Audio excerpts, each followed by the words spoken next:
Give thanks to the Lord, our God and King. His love endures forever. For He is good, He is above all things. His love endures forever. Sing praise, praise. Sing praise with a mighty hand. With a mighty hand and outstretched arms, His love endures forever. For the life that's been reborn, His love endures forever. Sing praise, sing praise, sing praise, sing praise, sing praise. Forever God is faithful, forever God is strong, forever God is with us, forever, forever. Hallelujah! From the rising to the setting sun, His love endures forever. By the grace of God, by the grace of God, we will carry on. His love endures forever. Sing praise, sing praise. Come on, praise to God. Sing praise, sing praise, sing praise, sing praise. Hallelujah! Forever God, amen. God is faithful. Forever God is strong. Forever God is with us.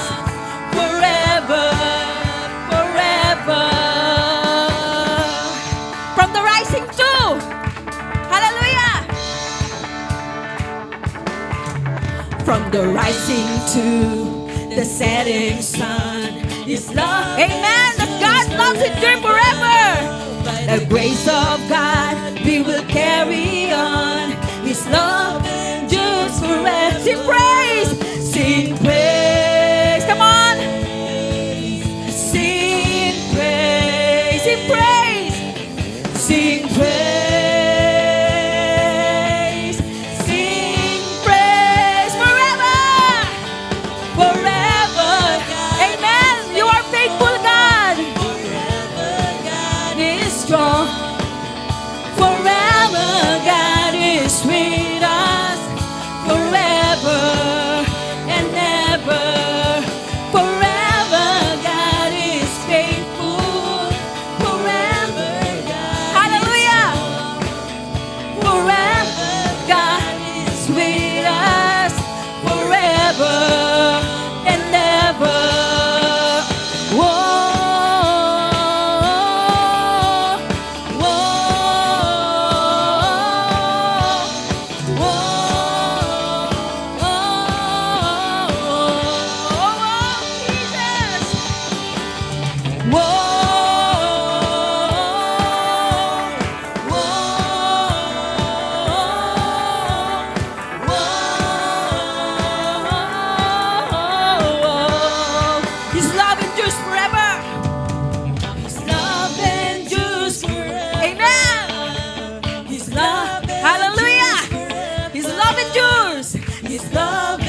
Jesus.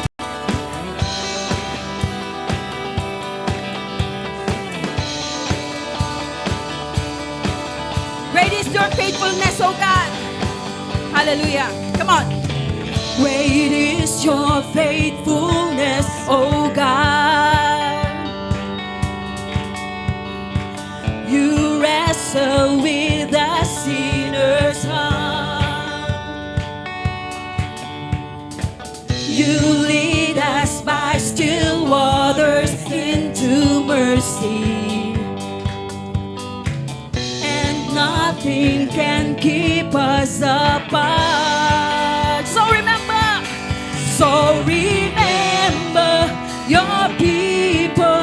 Remember your children.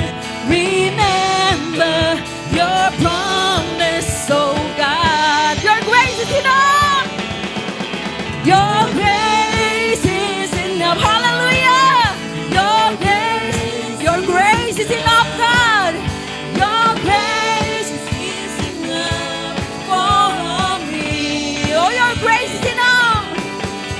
Your grace is enough. Your grace is enough. Your grace is enough for me. Great is your love. Great is your love and justice, God. Hallelujah. You used the weak to lead us strong. You lead us. You lead us in the song of your salvation. And all your people sing along. So remember your people. Remember your children. Your promise, oh God.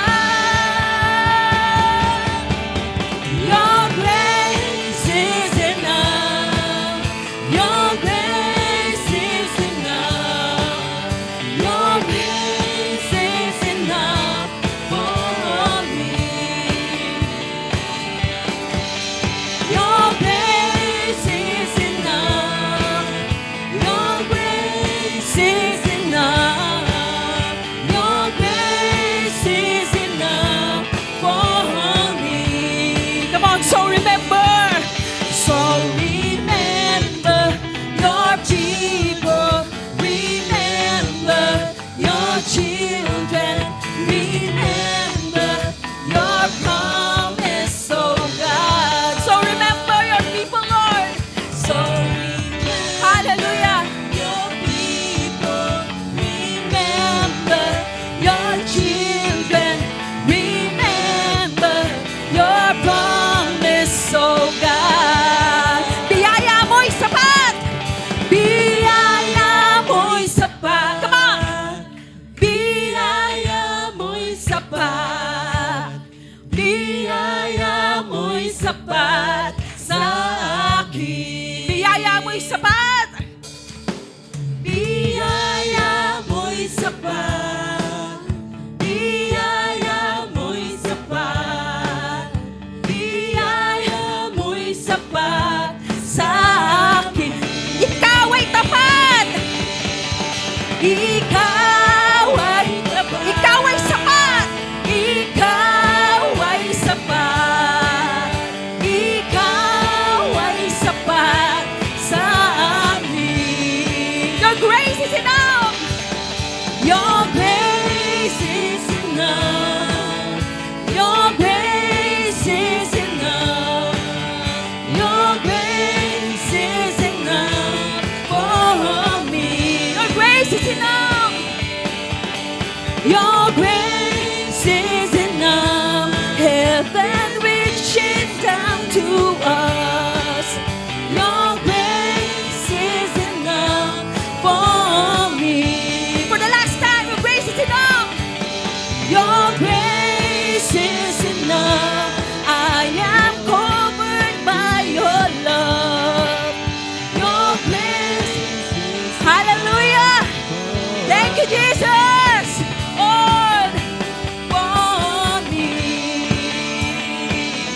Oh, thank you, Jesus. Come on, palakpakan natin ating Panginoon. Thank you, Lord. We praise you, Lord. Your grace is enough for me. Hallelujah. Oh, Jesus. Thank you, Jesus. Thank you, Jesus. Your grace is enough, oh God. Tunay na ang biyaya mo ay sapat sa amin, Panginoon. Lord, walang makakapantay, makakahigit, oh God, sa biyaya mo, Panginoon. Sa pag-ibig mo sa amin, Panginoon. Hallelujah. Tunay na hindi nagmamahaliw. Tunay na walang kapantay ang iyong pagmamahal, Panginoon. Yet, Lord, patuloy ka naming sasambahin. Patuloy ka naming aawitan, Panginoon, sa umagang ito. Mga kapatid, buong puso natin tayong sumamba sa ating Diyos. Hallelujah. The steadfast love of the Lord ceases. His mercy never come to an end. They are new every morning, new every, hallelujah. Great is thy faithfulness, O Lord. Great is thy faithfulness. Hallelujah. The steadfast love of the Lord never ceases, O God. The steadfast love of the Lord never ceases. His mercies never come to an end. They are new every morning, new every morning. Great is your faithfulness, O Lord. Great is thy faithfulness. Come on, the steadfast love of the Lord never ceases. The steadfast love of the Lord never ceases. His mercies never come to an end. They are new every morning, new every morning. Great is your faithfulness, oh Lord. Great is your faith. Once again, the steadfast love of the Lord never ceases. The steadfast love of the Lord. Hallelujah. Oh, praise you, Jesus. His mercies never come to an end. They are new every morning, new every morning. Great is thy faithfulness, O Lord. Great is thy faithfulness. They are new every morning. They are new. Hallelujah. New every morning. Great is your faithfulness, O Lord. Great is thy faith. They are new every morning. Hallelujah. They are new every morning. New every morning. Great is thy faithfulness, O Lord.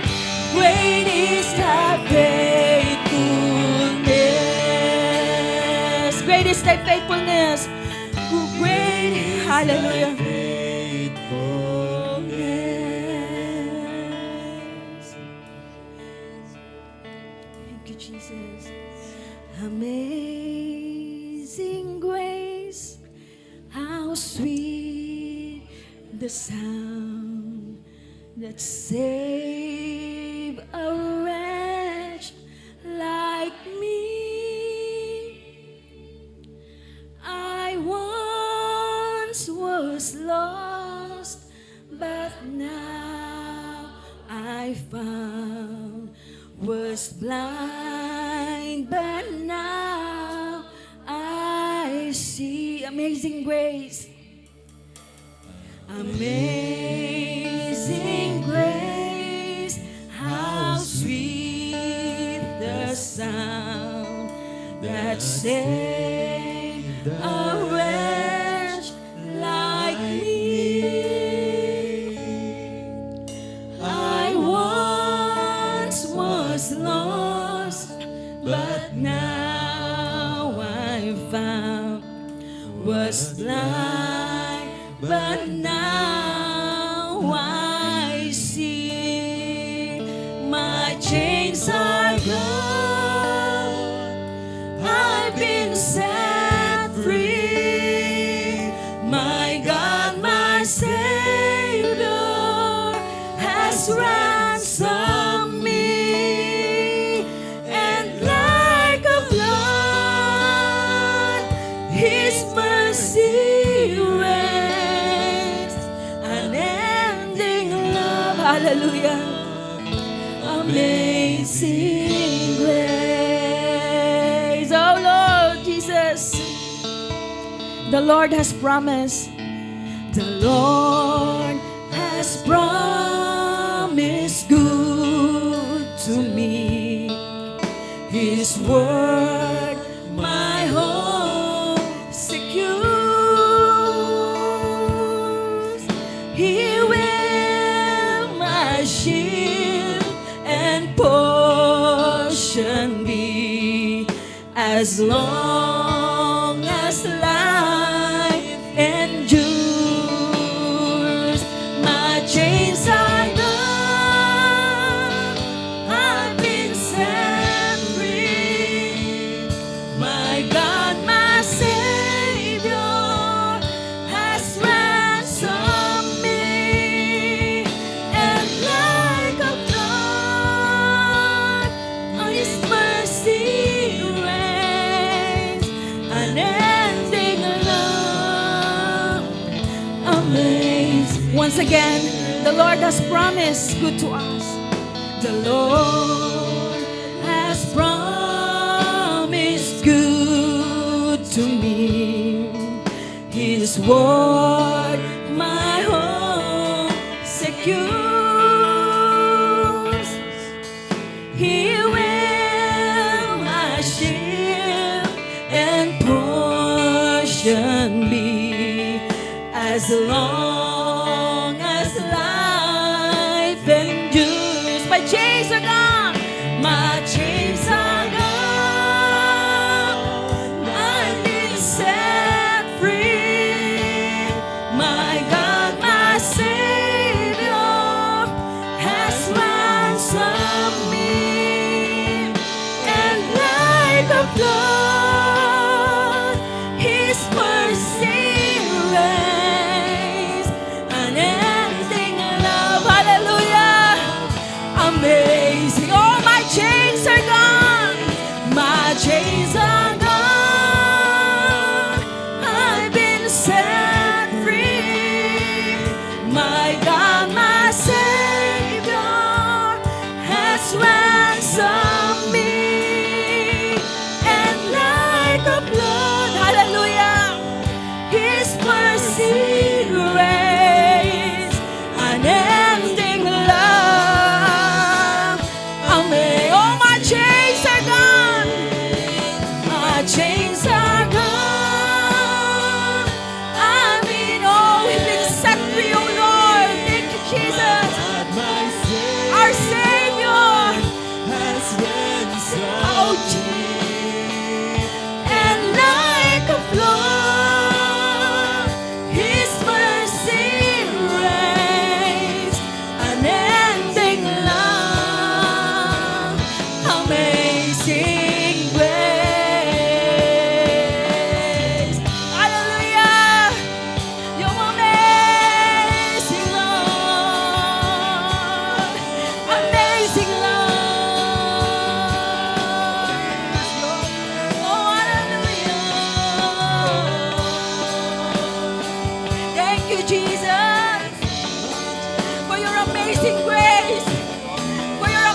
sing praise, unending love, amazing grace. Hallelujah! You are amazing, God. You are wonderful, God. We magnify your name, Lord. Thank you for your grace. And your grace is enough for us. Thank you for your faithfulness, oh God. Purihin kami, Panginoon.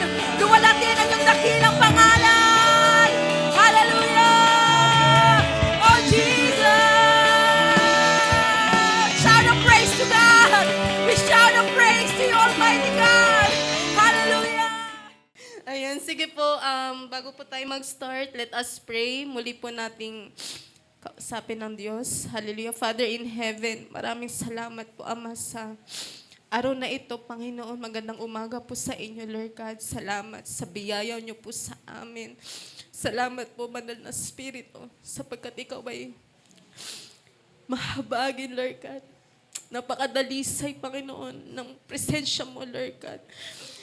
Hallelujah. Salamat sa pag-ibig mo po sa bawat isa sa amin, Panginoon. Ama, sa umaga na ito, patuloy, God, na ikaw ang magsalita.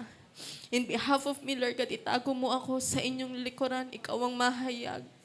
Aming Ama, Diyos na banal, Diyos na makapangyarihan, Diyos na mahabagin, Diyos na mapagmahal, Diyos na nagpapatawad, Diyos na hindi nagka-calculate kung ano man yung mga kasalanang nagawa ng bawat isa sa amin, Diyos na nagpapatawad, Diyos na sapat sa amin, Diyos na aming Diyos, hallelujah, aming Ama, hallelujah. Maraming salamat po, Panginoon, sa iyo ang lahat ng papurit pagsamba. In Jesus' name we pray.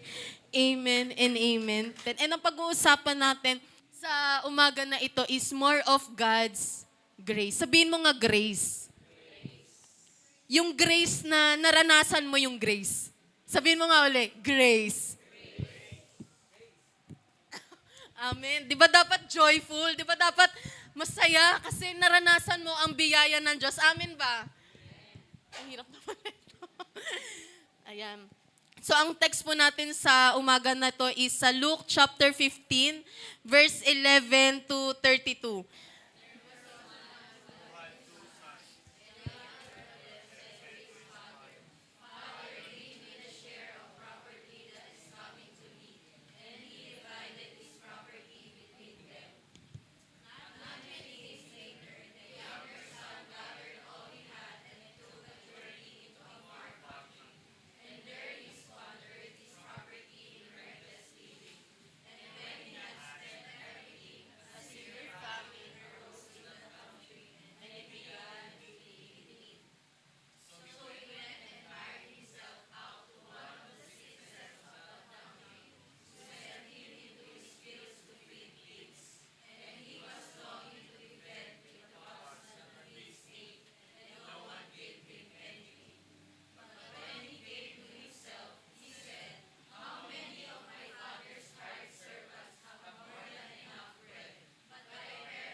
Okay, dyan na lang po tayo mag-stop, no? So, mababasa natin sa Luke chapter 15, verse 11 to 32, ay ang prodigal son. Di ba may mga characters? Prodigal son, yung youngest son, okay, and the oldest son. Kasi minsan nabibida natin yung bunso, 'di ba? Yung pangalawang anak, pero meron pa siyang isang kapatid, okay? Yung nakakatanda sa kanya at ang ama. So yun yung mga character dito sa story. So para mabasa na ay maunawaan natin itong Luke chapter 15 verse 11 to 32, kailangan nating maunawaan ano ba yung context ng verse na to, okay? So aangat tayo ng mga, at least as in una talaga, sa Luke chapter 15 verse 1 to 3, sabi po doon, maraming maniningil ng buwis at iba pang itinuturing na makasalanan ang pumunta kay Jesus upang makinig sa kanya. Verse 2, nagbulong-bulungan ang mga pariseyo at mga tagapagturo ng kautusan. So yung mga tagapagturo po dito, sila ay mga skriba. Sabi nila, ang taong ito'y tumatanggap ng mga makasalanan at kumakain kasama nila. Kaya nagkwento si Jesus ng isang talinghaga sa kanila. Sino nakakaalam ng talinghaga? Or in English? Parable. So, very good students. Okay, very good. Okay, so ang parable po, ang talinghaga, mapapansin niyo kapag binuksan or binasa niyo ang New Testament, lagi si Jesus gumagamit ng talinghaga. Okay? So ano ba yung talinghaga? It comes from the Greek word parabole. Tama? Parabole. Sorry po, excuse.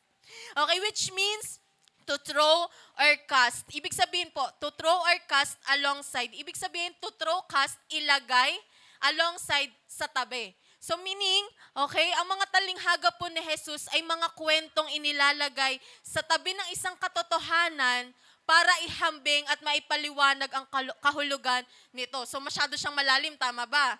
Okay, in simple meaning, it is an earthly stories with heavenly meaning. Ang talinghaga po ni Jesus ay hindi lang simpleng kwento lang. Naalala ko no this week, may nagtanong sa akin, sabi niya, Ate May. Oh, so Ate May, ibig sabihin bata. Okay, Ate May, meron kasi akong kaklasmate, hindi siya naniniwala sa mga Bible characters sa Bible. Okay? So, nawa, no, sa pag-uusap natin, kung nanonood man siya ngayon, nawa, na ang lahat ng nakalagay sa Biblia ay katotohanan. It is our final authority. Amen. Ang talinghaga po ni Jesus ay hindi simpleng kwento lang, nagawa-gawa lang. Okay, dapat maliwanag sa atin na ang mababasa mo sa Biblia, hindi siya gawa-gawa lang. Okay, ito ay hindi simpleng kwento lang. Ito ay isang katotohanang espiritual. Dahil katotohanang espiritual siya, yung kaisipan natin na napakaliit, hindi natin maiintindihan yon. Kaya gumagamit si Jesus ng talinghaga. Andyan po ba kayo? Amen. Ito ay isang katotohanang espiritual na binihisan ng kwento para mas madaling maunawaan, maalala at maisabuhay ng mga tao. Andyan ka po ba? Amen. Jesus tells these parables in response sa mga pariseyo at skriba. Okay? Kaya yung mga sumusunod noon, hindi niya sinagot directly yung mga pariseyo. Ginamit niya yung talinghaga para makita nila or yun yung sagot dun sa bulong. Kaya nga nung nababasa ko to, sabi doon, no, ang sabi doon, ang mga talinghaga na to ang naging respond ni Jesus para sa mga pariseyo at iskriba na nagbubulong-bulungan dahil kasama ni Jesus na kumakain ang mga makasalanan. So bago tayo dumako doon, ano muna ang pariseyo? Okay, sila po yung mga pinakamalaking grupo na nakatutok sa personal na kabanalan. Kilala po sila sa pagiging mahigpit sa mga ritual. Okay, sila yung mga kung ang titignan, sila yung tagasunod talaga ng kautusan. Maging yung paghuhugas ng kamay, aware sila doon talagang mahigpit nila na ino-observe. Okay? Kailangan mapanatili nila yung araw ng pamamahinga. Kaya mahigpit din sila sa araw ng pamamahinga na dapat kapag araw ng Sabat, wala kang ginagawa. Okay? Ang mga skriba naman po, hindi sila isang hiwalay na sekta, kundi sila isang profession. Sila po yung mga theologian. Okay? Tagasulat ng batas. Sila yung nag-iingat at nagpapakahulugan sa mga nakasulat na batas. Responsibilidad po ng mga skriba, okay? Ang paggawa ng mga opisyal na dokumento at pagtuturo sa mga sinagoga. Kaya gumamit si Jesus ng talinghaga or yung parable dahil meron siyang dalawang layunin. Una, to reveal the truth to those who wanted to know it. Okay? Para sa mga may pusong naghahanap sa Diyos, ang mga ito, okay? Yung salita ng Diyos, yung parabola na ginagamit ni Jesus, yung sinasabi ni Jesus na kwento, ginagamit niya ito para i-reveal, okay? Para dun sa mga pusong naghahanap sa Diyos. Ito yung magiging silbing ilaw nila. Okay? Nagbibigay linaw sa katotohanan. And pangalawa po, to conceal the truth from those who were indifferent. Ngunit para sa mga taong walang pagnanais na makinig at sumunod, ang parehong talinghaga ay nanatiling isang simpleng kwento lang na kapag narinig nila, ano ibig sabihin nun? Parang ang matitake nila, literal. Okay? Hindi nila nauunawaan ang tunay na kahulugan. Kaya ang mga talinghaga po na ito ang naging respond ni Jesus para sa mga Pariseo at Iskriba na nagbubulong-bulungan dahil kasama ni Jesus na kumakain ang mga makasalanan. And narinig ni Jesus yung bulong-bulungan ng mga Pariseo at yung mga Iskriba, narinig niya. Kaya mag-ingat po tayo sa mga bulong-bulong, ha? Okay, naririnig po yan ni Jesus. Okay, kaya kapag may sasalita dito sa harap, ayan, katulad nun, di ba? Okay, so mag-ingat tayo sa bulong-bulong. Okay? Bakit pala binubulong? Kasi ayaw marinig ng iba dahil merong ibang intention, di ba? Okay, ayun, chismis, di ba? Ano ba naman to si Jesus? Nakikisama sa mga makasalanan? Eh kung titignan mo kasi ang mga Pariseo, di ba ano sila ng law? So dapat, okay, wag na lang tayo mag-talk. Okay, unang parable ay ang lost sheep, okay? Sabi sa verse 4 to 7, a shepherd ay meron pong 100 kawan ng tupa. Bawat gabi, ipapasok ito ng pastol sa sheepfold, okay? At bibilangin niya ito habang ito'y pumapasok sa gate. Tas napansin niya na may kulang na isa. Kung tayo marahil yung shepherd, no, yung nagpapastol, marahil na sabi natin, ano ba naman tupang yun? Okay? Ang kulit-kulit, bakit siya umalis sa mga kasama niya? Okay? Ba yan? Ano ba naman tong tupang to? Wala talagang alam. Okay? But this shepherd, mahalaga't mahal niya ang bawat tupang nasa kanyang pangangalaga. That's why handa niyang iwan ang 99 sheep sa kanilang pinaglalagyan at hanapin ng isang tupang naligaw. At kapag ito'y kanyang natagpuan, alam niyo po yung ginagawa ng shepherd kapag natagpuan niya yung isang tupang nawawala na yon, kinikerry niya sa kanyang balikat. Eh usually, ang mga sheep na yon, okay, yung mga tupa na yon, nagwe-weigh sila ng 80 to 100 pounds. So imagine nyo, no, kung ikaw ay isang shepherd at buhat-buhat mo yung isang tupa na yun. Kasi syempre, halimbawa, matagal siyang nawala. Matagal siyang, so kung ilang ilang kilos kaya yun, no? 100 pounds. Napakabigat nun, kapatid. Pero, binuhat siya ng pastol. Okay? Parang may narinig ako, kaya kung mabigat ka, kaya kang i-carry ni Jesus. Okay, second parable naman po ay verse 8 to 10 was the parable of the lost coin. Ang babae ay may 10 salaping pilak at nawala ang isa. Ano ang gagawin ng babae? Anong sabi dun sa kwento? Sisindihan niya yung ilaw, di ba? Bubuksan niya yung ilaw para makita niya yung nawawalang coin na nag-iisa. Okay? Wawalisin niya yung bahay. Kung titignan mo, kung i-imaginein mo, marahil yung nangyayari that time dahil hinahanap niya yung isang coin na yon, marahil nagulo na yung bahay niya, kakahanap dun sa isa. At kapag natagpuan niya yung isang pilak na yon, isang salapi na yon, siya'y nagbubunyi. Okay, sa dalawang parable pa na ito, makita natin ang puso ng Diyos. Amen. Alam niyo po yung sa parable na yon, yung dalawang parable na yon, it is the revelation of the Father. The Father that He loves you, He seeks lost people at nais ng Diyos na maibalik sa Kanya ang mga ito. Sino dito yung naliligaw? Okay, wag mo na lang itaas yung kamay mo kasi baka ipag-pray ka ni Pastor, lapitan ka ni Pastor. Anong problema mo? Pera ba yan? Okay? Ano ba yan? Tuition fee ba yan? Ano ba yan? Work ba yan? Okay? Kung naliligaw ka ngayon or feeling mo nawawala ka, kapatid, this message is for you. As we read this chapter, ang Luke chapter 15 po, makikita natin kung anong merong puso ang isang ama. Through this chapter po, sa Luke chapter 15, God revealed Himself through this chapter that God loves us. Amen? God seeks us. Hinahanap ka niya. God restores and God forgives. Now, dadako po tayo sa huling parable, which is yung magiging main topic natin, which is the parable of the prodigal son. Okay? Isang talinghaga about sa isang anak na kinuha ang kanyang mana kahit buhay pa ang kanyang ama. Kapag kayo po, mga parents, no, tatanungin ko po kayo, kapag meron po kayong anak, tas kinuha na po yung mana, pa, ma, kunin ko na po yung bahay na binili ninyo sa ganitong lugar. Ano pong mararamdaman ninyo? Ano po? Ang sabi, wala kasi kami noon. Okay. Ano ba? Halimbawa na lang, meron kang 100,000 piso at gusto nang kunin ni Gail. Ano po yung mararamdaman ninyo bilang magulang? Di ba parang ang magiging dating, ano ba naman to, buhay pa ako pero kinukuha na yung mana? Na para bang gusto niya na akong mamatay para makuha niya na yung inheritance niya. Which is ganun po talaga ang naging ibig sabihin nung nangyari sa prodigal son. Okay?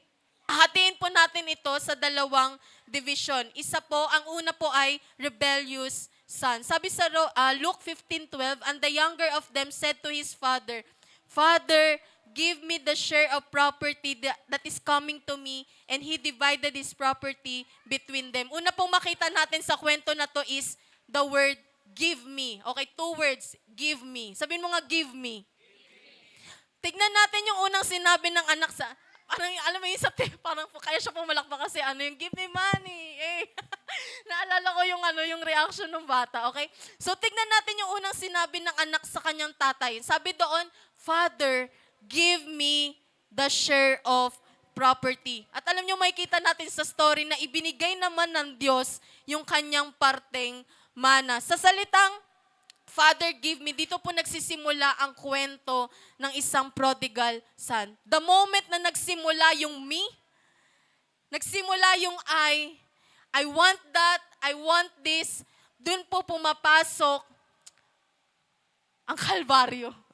Okay? Doon na nagsimula yung pagiging prodigal nung isang anak. You know what? Selfishness is the root cause of all sin. Amen.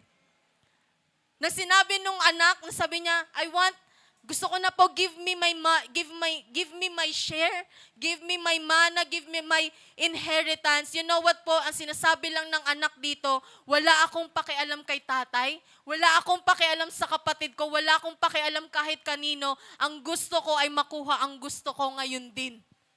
Andyan ka ba? Kaya ano ang sabi ng anak? Give me my share. At ibinigay nga ng ama ang kanyang bahagi, hindi lang sa kanya, kundi sa panganay niya ring anak. Sa panahon po natin ngayon, sa panahon po noon, ganito yung naging hatian ng mana. Ang panganay po, they will receive 2/3 of the inheritance. At sa pangalawang anak naman or sa bunso is 1/3 naman ng inheritance. Honestly po, ang harsh thing dito is yun nga po, biruin mo, hindi pa patay yung kanyang tatay, pero kinuha na ng kanyang anak yung mana. Okay? Na para ba sinasabi niya, gusto ko nang mamatay ka para makuha ko na ang mana ko at makapaglayo-layo na. Pangalawa, took a journey into a far country. Okay? Sabi sa Luke chapter 15 verse 13, not many days later, the younger son gathered all he had and took a journey into a far country, and there he squandered his property in reckless living. Sabi po sa Tagalog, pagkalipas ng ilang araw, ipinagbili ng bunso ang kanyang bahagi at nagpunta sa malayong lupain. Inilustay niya roon sa mga bisyo niya ang lahat ng kayamanan. Pagkalipas mo ng ilang araw, kasi kung makikita natin yung story, ang alam lang natin is after makuha nung anak yung inheritance niya, bigla na siyang umalis. Hindi po ganun yung nangyari. Dahil meron mana sa kanya na property, na livestock, na kailangan niyang i-liquidate para mag-turn into cash. Andyan ka po ba? Okay? Nang nakuha na niya ang kanyang gusto, it's time na para magpaka-layo-layo. It's time to travel na far, far away dahil nakuha niya na ang kanyang gusto. At sa malayong lugar na yon, nilustay niya ang lahat ng perang meron siya. Hindi nabanggit kung anong lugar, pero ang nais niya ay malayong malayo sa kanyang tatay at sa kanyang pamilya. Walang ibang hangad ang anak kundi makuha ang kanyang mana at magsaya. Sino dito yung gustong magsaya? Yung para bang bata, iniisip niya, bata pa naman ako, marami pa akong dapat gawin. Gusto ko pang maranasan yung yung nagpa-party, ganun. Okay, ate, gusto ko pa kasing maranasan, mag-explore, mag-adventure. Pero nawa, mangusap ang Lord sa bawat isa sa atin through this topic. Okay, ano kaya ang feeling ng pumaparty? Okay, ano kaya yung feeling na maraming barkada? Magsasaya muna ako, ano kaya yung buhay outside sa bahay ni tatay? Okay, but sabi sa Matthew chapter 10 verse 39, but Jesus said, "He who finds his life will lose it, and he who loses his life for my sake will find it."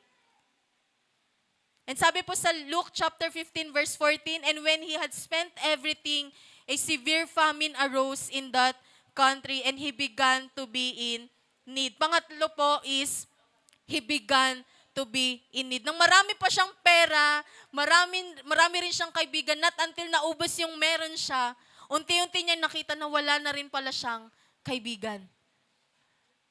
Nung walang-wala na siyang pera, saka naman nagkaroon ng matinding tagutom kung nasaan siya. Okay? Siya naman ngayon ang nangangailangan, pero yung mga kasama niya sa kasiyahan, nawala. Andiyan ka po ba? Nawalan na siya ng pera, nawalan pa ng mga kaibigan, at wala pang tirahan. Now, in chapter 15, verse 15 to 16, so he went and hired himself out to one of the citizens of that country, who sent him into his fields to feed figs. Figs? Figs. Okay, dahil sa matinding pangangailangan niya, kailangan niya ng mamasukan. Imagine, ikaw na anak ng isang maharlika, isang mayamang tatay, dahil nung nagpakalayo-layo ka na wala ang lahat, and then dahil sa dumating yung famine, severe na tagutom, nangailangan ka ngayon, pero yung mga taong nakasama mo nung kasiyahan, wala sila. Okay, dahil sa matinding pangangailangan niya, kailangan niya ng mamasukan. Dahil foreigner po yung country, okay, dahil foreigner yung anak na yun dun sa country na napuntahan niya, okay? Siyempre, ang unang tatanggapin doon ay yung mga tao na taga doon, yung citizen doon. So, nung siya'y nag-a-apply na ng trabaho, dinala siya saan? Sa baboyan, okay? Siya'y nag-alaga ng mga baboy. Alam niyo po ba sa Jewish culture, ang baboy po ay ang maruming hayop na kahit hawakan o kainin, ay hindi talaga pwede nilang kainin dahil para sa kanila marumi ito. Okay? Kaya nung nagtatrabaho itong Jewish boy doon sa isang baboyan, okay? Knowing na ito'y marumi para sa kanila, pero dahil sa desperation niya, ng pangangailangan niya, mabuhay lang siya, pinatulan niya yun. Okay? And sabi sa verse 16, "And he was longing to be fed with the pods that the pigs ate." Alam niyo po nung nababasa ko tong pods, yung pods na to is sobrang tigas. Okay? Hindi siya yung talagang malambot, masarap kainin. Hindi. Okay? Kahit sino, walang nagbigay sa kanya ng pagkain kahit yung baboy. Imagine, dumating yung severe famine, dumating yung tagutom, wala ka nang makain. And then kahit yung baboy na gusto mong kainin yung kinakain nun, hindi ka rin niya binigyan. Buti na lang. Okay, buti na lang hindi siya binigyan. Kasi kung hindi makakain niya na yon. But alam niyo po ba, makita natin sa story na to na sin will lead us to emptiness. Andyan po ba kayo? Ganun po ang kasalanan. Masaya sa umpisa, akala mo okay pa ang lahat, hanggang sa unti-unti ka nang nauubos. Ang kasalanan po ay nakakawala sa katinoang mag-isip ng maayos. In short po, yung kasalanan nakakabaliw. In short po, ang kasalanan, kung sa ibang term, nakakamangmang. Okay? Nakita na natin yung isang story na kung saan may isang rebellious son. Pero alam niyo po ba, ito yung exciting part. Yung pangalawang division na pag-uusapan natin is yung repenting son. Okay? Nang makita nung anak, okay, nung alibughang anak na yon, yung kanyang kalagayan, he came to his senses. So yung una natin, he came to his senses. Sabi sa Luke chapter 15 verse 17, but when he came to himself, he said, how many of my father's hired servants have more than enough bread, but I perish here with hunger. Okay, makita po natin, uulitin ko po he came to his senses. Sabihin mo nga, he came to his senses. Naalala niya ang buhay niya sa ilalim ng pangangalaga ng kanyang tatay. Ang senaryo po neto, nasa pigpen pa din siya. Pero he came to himself, makita natin, okay, the moment na bumalik sa katinuan, yung pag-iisip ng isang tao dahil sa kasalanan na nagawa niya, alam niyo, makikita dito na it is a blessing. Ang bumalik ka sa katinuan mo, sa pag-iisip mo, makita mo yung kalagayan mo, makita mo yung senaryo mo na lubog ka na sa kasalanan, and the moment na nakita mo na kailangan mo ng Diyos, it is a blessing and it is a grace. Ito po'y regalo ng Diyos. Ito po'y isang biyaya ang mabuksan ng ating kaisipan na kailangan mo ang Diyos. Sabihin mo nga sa katabi mo, kailangan mo ang Diyos.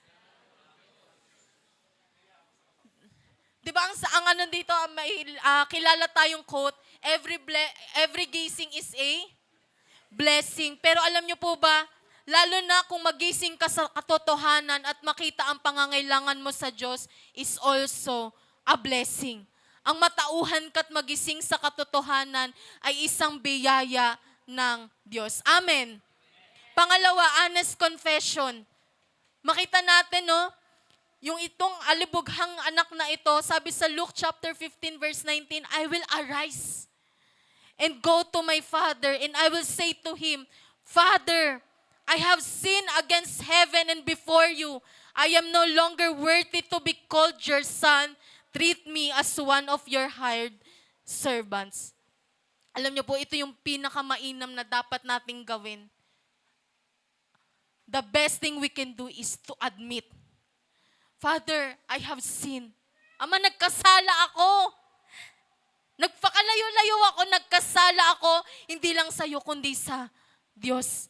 Makita natin that as we sin, kapag tayo nagkakasala, una-una tayo nagkakasala sa Diyos. At sumunod sa mga tao sa paligid natin. Sabi sa 2 Corinthians chapter 7 verse 10, godly sorrow brings repentance that leads to salvation and leaves no regret, but worldly sorrow brings death. Alam niyo po, naalala ko to sa impart. Di ba sa impart, ilang beses kayong pinapaiyak? Yung parang akala mo wala ka nang iiyak, wala ka nang iluluha, pero meron pa pala. Pero makita natin na hindi lang dapat hanggang emosyon lang siya. Dapat makita natin na, Lord, yes, nagsusorrow ako, nalulungkot ako dahil nagkasala ako. Oo, Lord, iiyak ako ngayon, pero magkakaroon ako ng bagong pag-iisip. Kasi repentance po means change of mind. Andyan ka po ba? Hindi lang nagtatapos sa isang kwartong ito or sa isang conference, sa isang event na iiyak ka dahil natamaan ka, iiyak ka dahil na-touch ka, iiyak ka dahil nakita mo yung sarili mo, yung kalagayan mo, but nawa, hindi matigil doon yung pagbabago na gagawin sa'yo ng Diyos. Amen. Dapat nagkakaroon ng change of mind. Saan ba tayo? Bakit kailangan ba yun? Patungkol ba saan yung pagkakaroon ng change ng pag-iisip? Change our mind about that we are a sinner. Kasi baka mamaya feeling mo perfect ka na. Baka feeling mo hindi ka na nagkakasala. Hindi ka na nagkakamali. Naway acknowledge natin, no, that we are a sinner and Jesus is the Savior. Tayo'y tumalikod sa ating mga kasalanan, seek God and ask for His forgiveness. Amen. Di lang po nagtatapos, nagkakaroon rin ng pagbabago sa ating mga pamumuhay. This last section po ng ating pag-uusapan is sa verse 22-24. This is the Father forgiving and the Father restoring. Alam niyo po, sa kabila ng kapalpakan ng anak, sa kabila ng pagpili niya na ilustay lahat ng perang nakuha niya sa kanyang ama, makita natin yung response naman ng isang ama. I am no longer worthy to be called your son. Treat me as one of your hired servants. And sabi sa verse 20, and he arose and came to his father.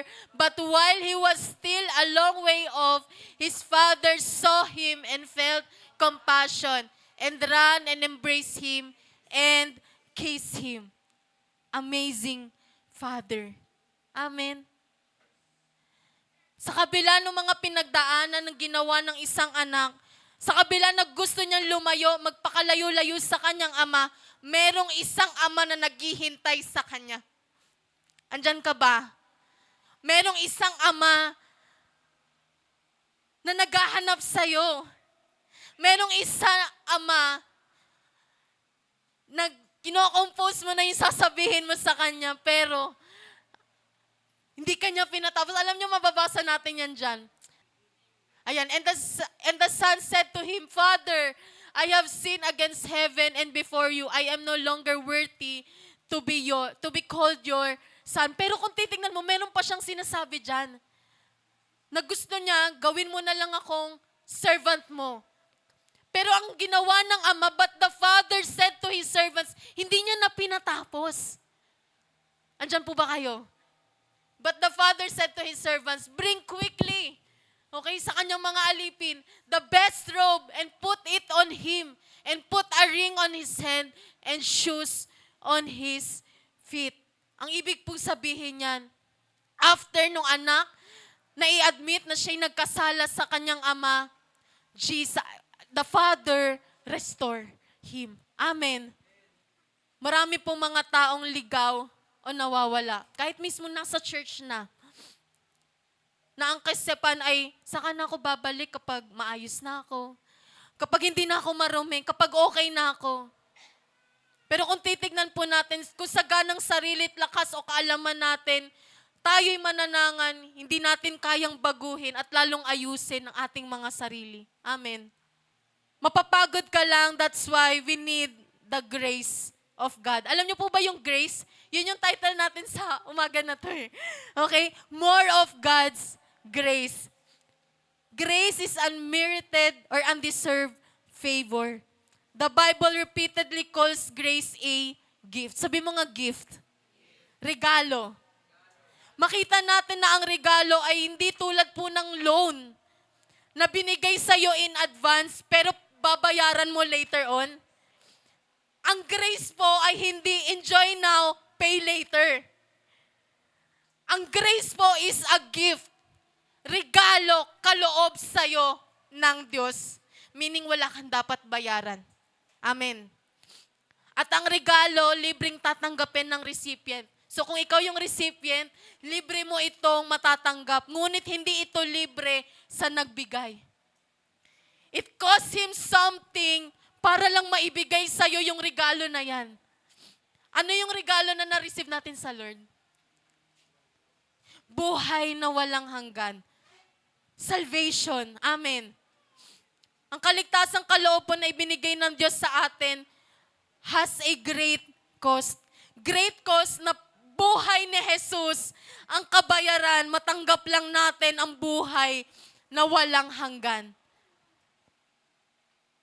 Sabi po sa Romans chapter 5 verse 8, ngunit ipinakita ng Diyos sa atin ang kanyang pag-ibig sa ganitong paraan. Kahit nung tayo'y makasalanan pa, namatay si Kristo para sa atin. Alam niyo po habang inaaral ko tong grace, sabi ko, Lord, grabe, the more na naiintindihan mo ang biyaya ng Diyos, the more na makikita mo ang sarili mo na, Lord, I am not worthy, pero pinaging dapat mo ko.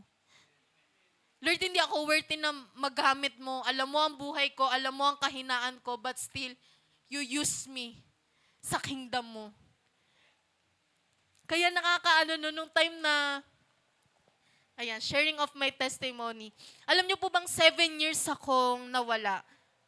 Mula 7 years old, nakakilala na ako sa Panginoon dahil kalapapa, dinadala niya kami sa Sunday. Alam niyo kung ba't din ako naiiyak? Kasi habang nung praise and worship, ibinabalik ako ng Diyos sa biyaya niya sa buhay ko. Mula nung unang tinawag niya ako, nung mga panahon na ginagamit niya ako at nung mga panahong nawala ako at even nung panahong bumalik ako, salamat sa biyaya ng Diyos. Kasi kung sagana sa akin yun, hindi ako makakabalik. Hindi ko kakayanin yun. Pero it's only by the grace of God. Wala akong iambag. Wala akong inambag doon. It's only the grace of God. So, nung panahon na yon, matagal akong nawala. And then, nagkaroon ako ng, curiosity na, ano kayang feeling ng nasa outside world? Ayan. Kasi, ang buhay ko po dati is bahay, school. Kasi nga takot kami kay Papa. Ayan. And then, nakakaano din no, kasi nung impart, hindi ako nag-testimony. Tapos dito ko pala siya magagamit. Okay, kaya naiiyak ako kasi, Lord. Ayan, so yun. E di, nung time na yun, sabi ko, ano kayang buhay meron? Ano kayang buhay na merong maraming barkada? Ano kaya yung buhay na walang church, na hindi ako naglilingkod sa Lord? And then, nung time na yun, nagkaroon ako ng opportunity na makalabas, maka-exit. Hanggang sa nagtuloy-tuloy na siya. Hindi ko akalain na for 7 years, nawala ako. Binilang ko nung ginagawa ko tong topic na to, binilang ko siya.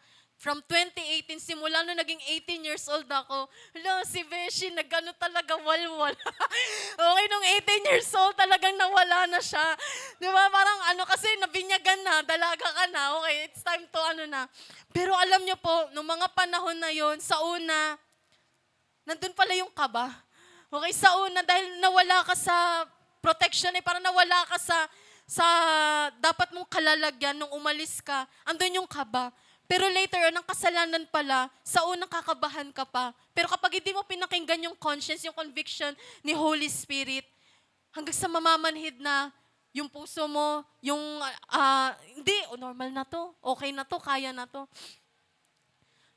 Hanggang sa nung time na nagpabalik sa akin is, habang naglalaba ako, biglang nag-flashback sa akin na, matatapos kaya yung ginawa or pinasimulan ng Diyos sa family namin. Parang may ganun akong paano yung susunod na henerasyon ko? Ayun, paano yung susunod na magiging pamilya ko? Isa bang pamilya na wala sa Diyos? Isang pamilya ba na hindi naglilingkod sa Diyos? Isang pamilya ba na, ay, wala, okay na ako sa ganitong buhay? Hanggang sa yun yung sa akin, blink of an eye, bigla akong natauhan, at naalala ko, Lord, salamat, it is your grace. Mas naunawaan ko po yung biyaya ng Diyos the moment na na-experience ko ito. Nung time po na nakakabalik na ako, pero dahil meron akong kaisipan na babalik ako pero kailangan ko pa rin pagtrabahuhan yung mga panahon na wala ako. So nagsiserve ako sa Lord. Pero dahil matagal ka nawala, merong portion sa buhay mo na bumabalik ka pa rin sa dati mong buhay. Umiinom ka dito, may inaaya ka, disciple mo pa. Kaya sabi ko, Lord, diba, talaga dumating sa punto na ganon yung naging buhay ko. Not until sa buhay namin ni Junay. Ayan. Doon ko mas naranasan yung grace and love ng Lord. Habang tinatopic ko to, habang ginagawa ko itong topic, nag-aasa ko sa Lord, Lord, hindi ko magawa, hindi ko maano. Tapos yung grace, pilit ko siyang tinatanggal dun sa grace alone. Pero kasi sumasama yung love. Grace and love yung sumasama. Hanggang sa naunawaan ko, nung time na binalik ako ng Lord sa buhay namin ni Junay, bago pa kami ikasal, 7th or 8th year. Baka sa iba ko yun. Hindi yun. Sa 7th year namin, na-testing yung relationship namin. As in, nung pandemic, it's 2022, nawala ko sa Lord 2016, bumalik ako 2023. Noong 2022, na-testing yung relationship namin. nagkaroon kami ng parang isang pag-aaway lang na parang mas sinasabi niya, talaga ba? Dahil lang dun? Dahil sa aso? Dahil kay Uge? Pero para sa akin, parang oo nga, no, bakit ba dahil sa aso? Okay? Tapos nag-away kami doon hanggang sa lumaki siya para sa akin na parang yun yung naging cause kung ba't lumalim yung pag-aaway namin. Not until meron akong nakilala sa branch namin. Ayan, isang lalaki siya, inad ako, tapos unang nun, nag-my day siya, nagre-react siya sa my day. Ay, nag-my day ako, nagre-react siya sa my day ko. Sa lahat ng mga nagre-react, puro heart lang. Pero siya lang yung nag-iisang naghaha. So ako curious, dahil, di ba parang ang hirap kasi din lalaki yon. So, nawala sa eksena si Junay, parang napunta yung attention ko dun sa guy. Hanggang sa, nung time na yon, parang bumabalik yung yung unang feeling na kikiligin ka. Ayan. Yung parang yung feeling dati na may magpapasaya sa'yo. Yung feeling na, parang na-miss ko to, nawala to dun sa amin ni Junay. And then nung time na yon, ayan siya na yung gusto kong makasama. Ang hilig kasi namin ni Junay is mag-grocery kami. Pero imbis na siya yung kasama ko, yun na yung kasama ko. Hanggang sa dumating yung punto na parang siya na yung lagi kong hinahanap. Dahil pandemic, syempre hindi naman kami pwedeng kung saan-saan pumunta. Pupunta kami ng mall, ay magkalayo kami, distance apart talaga as in. Hanggang sa nung bumalik ako sa Panginoon, dapat hindi ko nasasabihin sa kanya yun. Kasi nga, wala naman na nakaraan naman na hanggang sa biglang sinabi ko sa kanya, hindi ako mapalagay, nagmumotor pa kami noon ni Papa, hinahatid niya ako sa school noon. Monday yon, tapos papasok pa lang ako sa bangko, iyak ako ng iyak kasi nangungusap sa akin ng Lord na para ka makabalik, ilahat mo na lahat. Dapat wala ka nang itira. Sabihin mo, dapat niyang malaman yan. Kasi the more na yung sin, tinago mo, dahil alam mo na maliit lang naman to. Wala naman, maliit lang naman to. Or yung kasalanan na hindi naman nila malalaman. The more na tinatago mo siya, yun yung magiging tuntungan ng kaaway. And the word of God talaga is nag-convict sa akin na sabihin ko kay Junay. Nung sinasabi ko sa kanya, gusto ko siyang sabihin through personal. Pero hindi na ako mapalagay talaga as in, nangungusap ang Lord, yung conviction ng Lord nandun na. Chinat ko na siya and biglang sinabi niya, nakalimutan ko na yung mga sinabi niya noon, pero alam ko na masasaktan siya. Tapos hanggang sa Monday, yung Tuesday, hindi kami nagkita, pero chat pa rin kami ng chat, nagpapaliwanag ako sa kanya. Sinabi ko lahat sa kanya. And then nung Wednesday, dapat hindi niya ako kikitain. Pero nagulat ako kasi gusto niya ding talaga akong makaharap. Hanggang sa nung nag-uusap na kami sa rooftop, doon ko naranasan na ganito pala yung patawarin ka. Yung parang hindi mo deserve na patawarin, pero na-receive mo yun sa bibig niya na pinapatawad na kita. Ang sabi ko pa nga sa kanya nun, kung kailangan mo ng space, go. Kung kailangan mo kasi kilala ko siya, kapag may nagawa akong kasalanan sa kanya, hindi niya ako kikitain. Magtatago siya sa bahay nila. Ninanda ko yung sarili ko sa bagay na yun. Hanggang sa, nung sinabi ko sa kanya na, Bet, okay na, nasabi ko na lahat sa'yo, nasaktan kita. Wag na, take your time, ganyan. Take your time. Kaya kong bigyan ka ng space. Hanggang sa nung time na yon, biglang sabi niya sa akin, ito yung pinaka nagmarka sa akin na, ikaw yung naging dahilan kung ba't ako nasasaktan ngayon, pero ikaw din yung magiging gamot sa sitwasyon na meron tayo ngayon.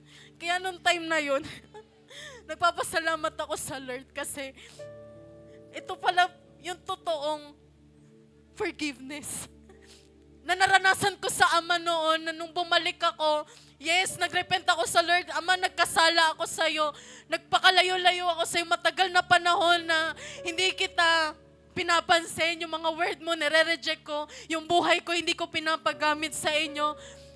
Naranasan ko yung forgiveness ng Lord, pero mas iba yung impact sa akin nung naging visible siya sa aming dalawa.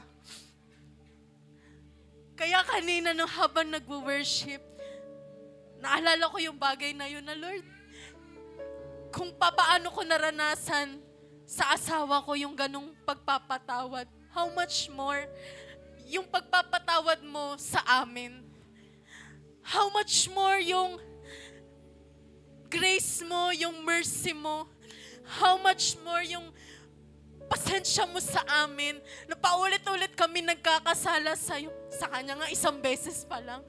Na para bang ayaw ko nang ulitin dahil nakita ko kung paano talaga siyang nasaktan. Na sinabi ko sa sarili ko that day, Beth, Beth, hindi na kita uli sasaktan sa bagay na gan, sa iba na lang.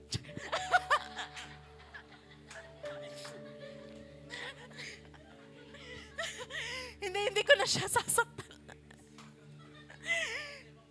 Iba mo yun.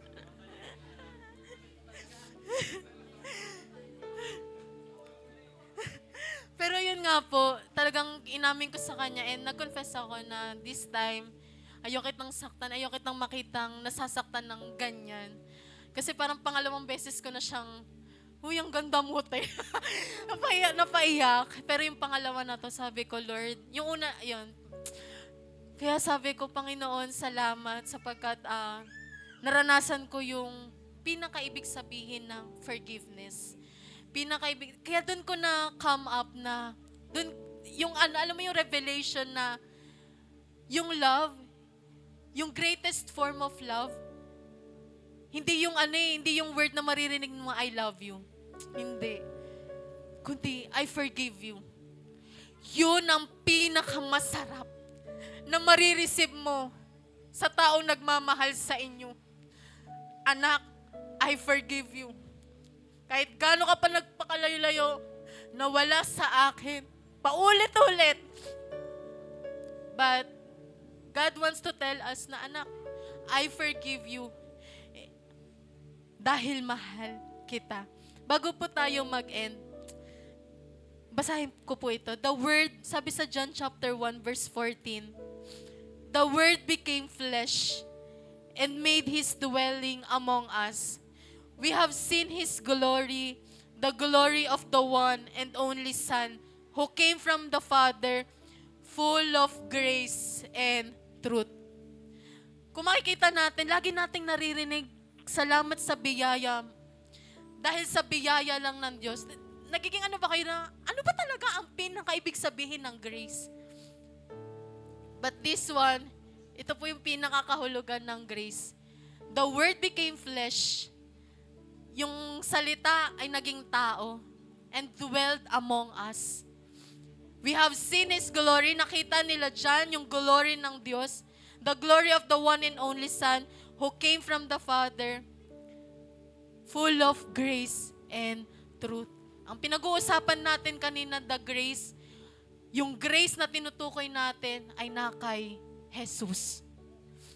Jesus is the embodiment of grace. Si Jesus po, ang exact representation ng biyaya ng Diyos. Kaya di ba every word, focus on Jesus. Di ba sabi sa Hebrews, focus on Jesus. Why? Kasi nakay Jesus ang lahat ng sagot. Nakay Jesus ang lahat ng sagot ng pangangailangan ng bawat isa sa atin. Iba-iba tayo ng pangangailangan. Iba-iba tayo ng mga needs. Okay, in English ko lang. Pero you know what? Jesus is the answer.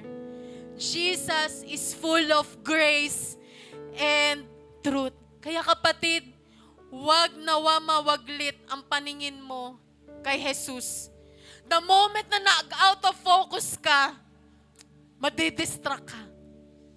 Marami ka nang makikitang negatibo. Dati naman hindi mo nakikita yun nung gusto mong maglingkod sa Diyos, di ba? Di ba hindi mo naman nakikita kung ano yung nangyayari sa paligid mo, pero tinanggap mo si Jesus, pinampalatayanan mo ang ginawa ni Jesus, tinanggap mo siya bilang iyong Panginoon at sariling tagapagligtas. Pero along the journey, nakalimutan natin, bakit nga ba ako nagsisimula? Bakit nga ba ako naglilingkod? Kasi nung moment na nag-yes ka sa Lord, yun yung panahon na nakatingin, nakatuon yung paningin mo kay Jesus. Father in heaven, salamat po Ama sa salita mo. Holy Spirit, salamat sa banayad mong pagkilos sa bawat isa sa amin. Thank you, Jesus. Thank you, Jesus. Salamat aming Panginoong Jesus. Dahil sa biyaya mo, dahil sa'yo, kaya kami nakakapagpatuloy. Salamat sa'yo aming Panginoong Jesus. Dahil sapat ka sa aming kahinaan. Sapat ka sa aming mga pagkukulang. Thank you, Jesus, for your forgiveness. Thank you, Father in heaven, for your forgiveness. Hallelujah. Father God, maraming salamat po. Holy Spirit, ikaw ang siyang magtapos ng iyong salita sa mga anak mong ito, Panginoon. Muli mong ibalik ang aming mga puso na nagmamahal, tunay na nagmamahal sa inyo.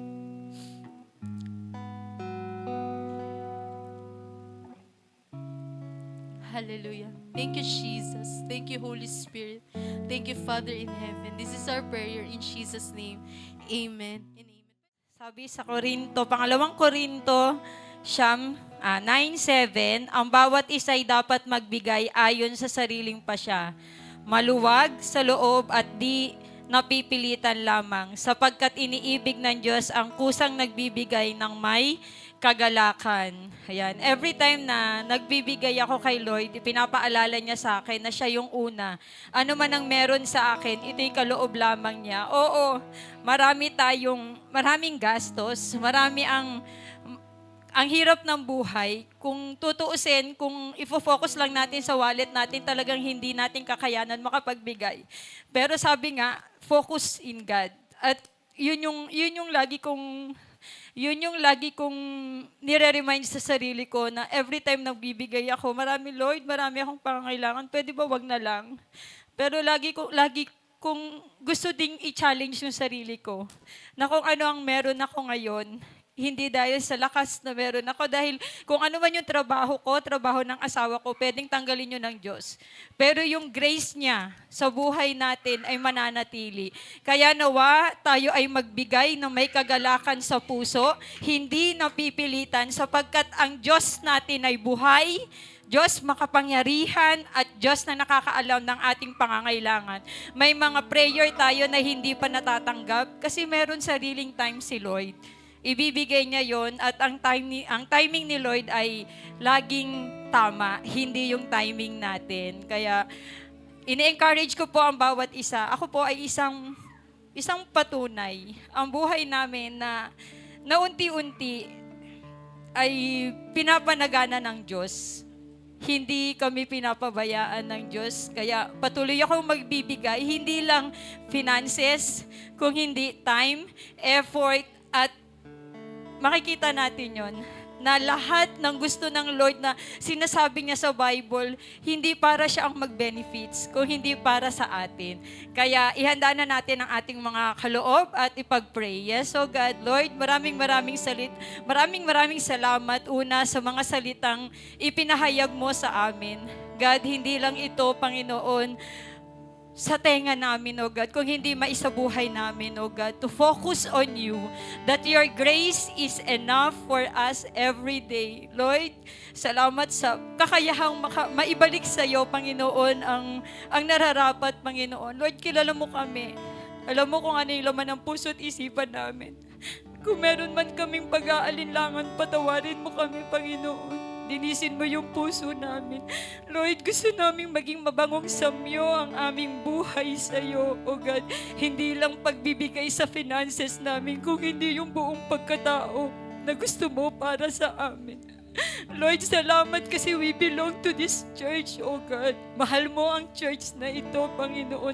Hindi lang finances na pangangailangan ang inaabot mo sa amin, lalo't higit ang spiritual namin, Panginoon, sapagkat ang lahat ng physical, oh God, lahat ng mga material na bagay sa mundong ito ay mawawala. Pero the spirit that you have in us, oh God, Lord, tulungan mo kaming mamuhay ayon sa nais mo, oh God. Alam mo kung ano yung mga pangangailangan namin at salamat, Panginoon, sapagkat higit pa ang inaabot mo dito, oh God. Lord, kilala mo ang bawat isa sa amin. May mga kapatid ako dito nag-struggle, oh God, financially, oh God. Meron akong mga kapatid, Panginoon, nag-struggle sa health, Panginoon. Wala kang hindi kayang gawin para sa amin, oh God. At salamat, Panginoon, sapagkat ikaw ang nabubuhay sa amin at ang Diyos na pinaglilingkuran namin ay buhay at totoo, oh God. Lord, salamat, Panginoon, sa araw na ito at patuloy po kami, Panginoong, nananalangin, oh God, na anuman ang desisyon na tatahakin namin sa isang linggo, Panginoon, we pray and we declare victory in our life, oh God, sapagkat ang Diyos na pinaglilingkuran namin ay victorious, oh God. Salamat po sa araw na ito. Ito po ang aming panalangin sa matamis sa pangalan ni Jesus. Amen and amen. Praise the Lord.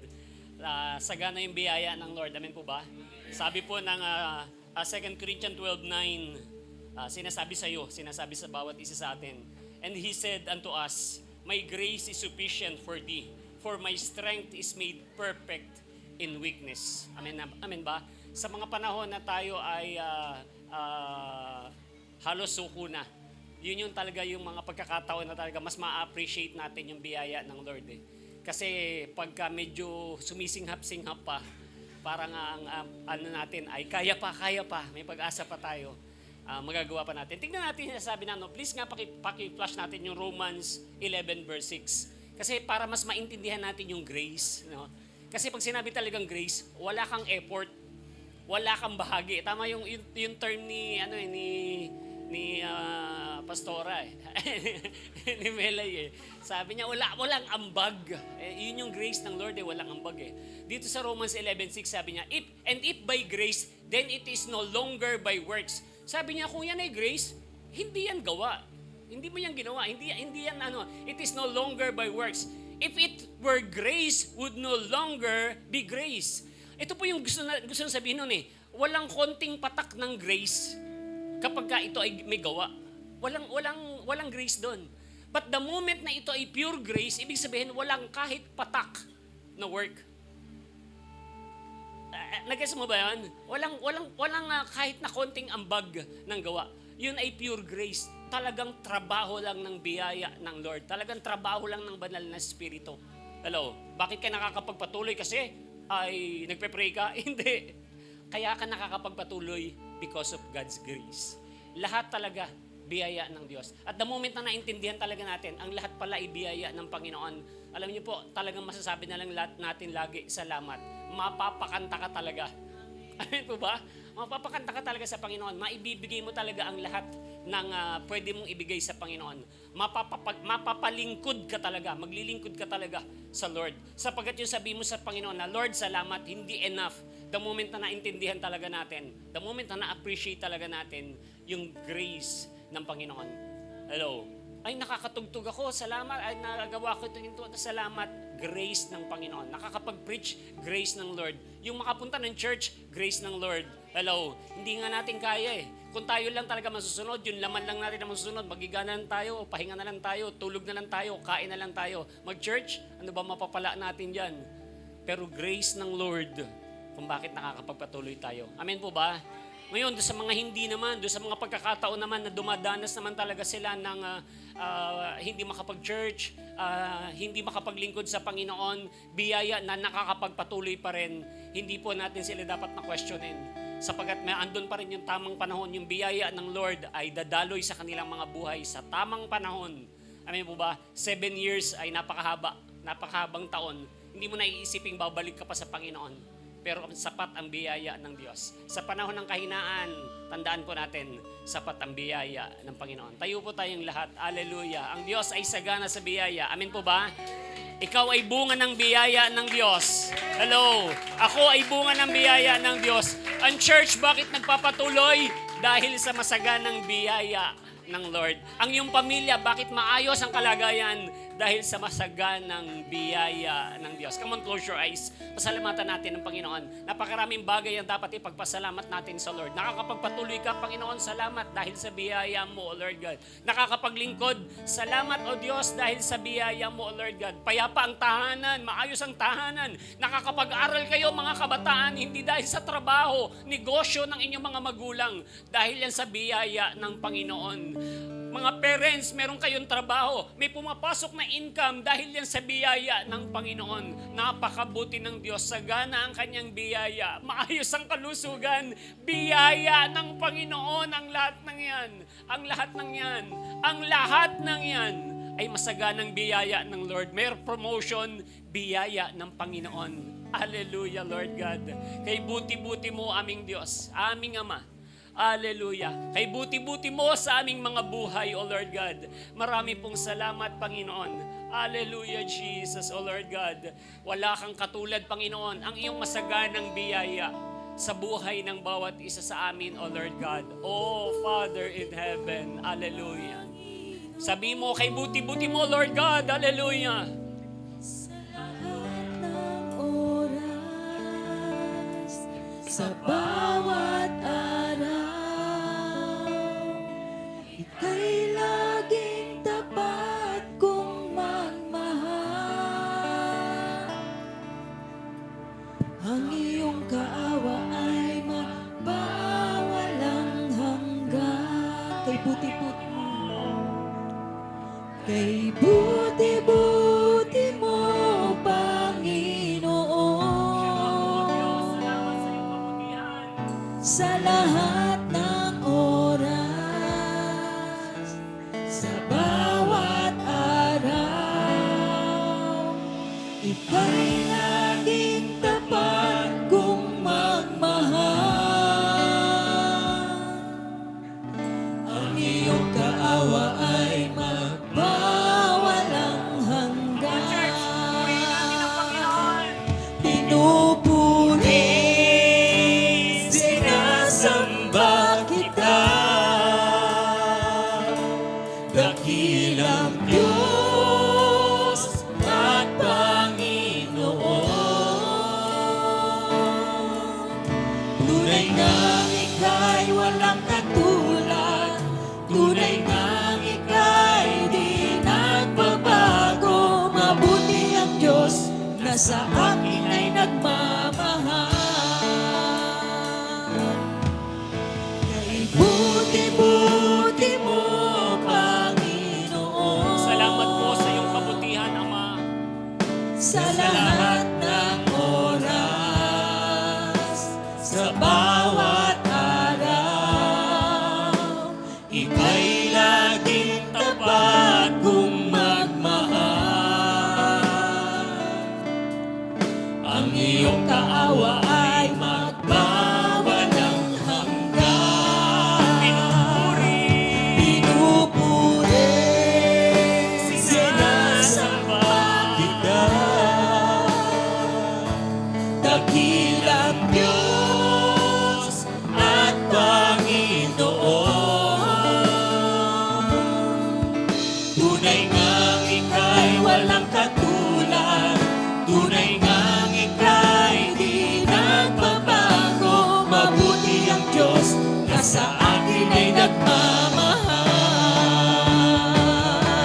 Pinupuri, sinasamba kita, dakilang Diyos Hallelujah. at Panginoon. Tunay ngang ika'y walang katulad, tunay ngang ika'y di nagbabago. Mabuti ang Diyos na sa akin ay nagmamahal. Pinupuri, Hallelujah. sinasamba Sinasamba kita, ang ating Diyos. dakilang Diyos at Panginoon.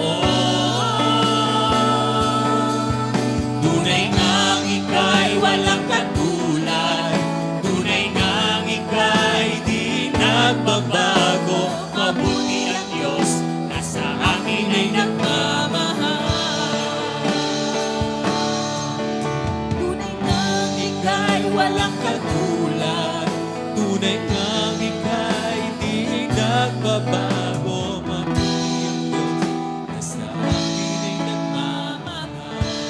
Mabuti ang Diyos, Mabuti ang Diyos na sa amin ay nagmamahal. Mabuting Diyos, hallelujah. Mabuti ang Diyos na sa amin ay nagmamahal. Palakpakan natin ang ating Panginoon. Hallelujah. Come on, palakpakan natin ang ating Panginoon. Hallelujah. Hallelujah, Lord God.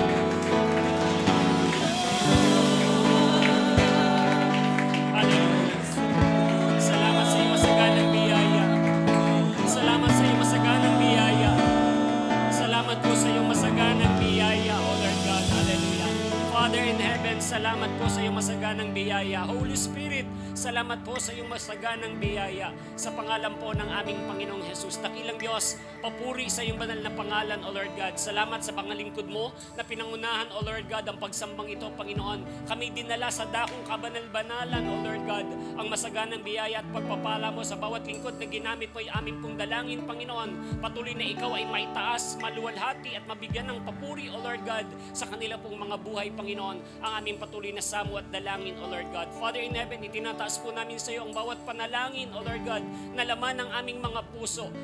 Hinihingi po namin ng patuloy na katugunan na nagmumula sa iyo. Ikaw ay Diyos na nakikinig at tumutugon sa bawat mga panalangin. Marami pong salamat, O Lord God. Kagalingan sa bawat may mga karamdaman sa pangalan po ng aming Panginoong Jesus para sa aming mga kapatiran, sa aming mga mahal sa buhay, sa aming mga kamag-anakan, maging sa mga kapatid na nasa online na humihingi ng mga panalangin at kagalingan, O Lord God. Patuloy naming itinataas ang lahat ng ito sa makapangyarihang pangalan ng aming Panginoong Jesucristo, O Lord God. Bawat pangangailangan ng aming tahanan, O Diyos, ay nababatid mo po, O Lord God. At inihingi po namin, Panginoon, ng katugunan. Salamat sapagkat sagana ang iyong biyaya, O Lord God, sa aming sambahayan. Salamat pinag-aaral mo ang aming mga kabataan, O Lord God. Dalangin po namin at patuloy na hiling, O Lord God. Father in heaven, ang bawat araw ng kanilang pagpasok, dagdag na karunungan, O Lord God.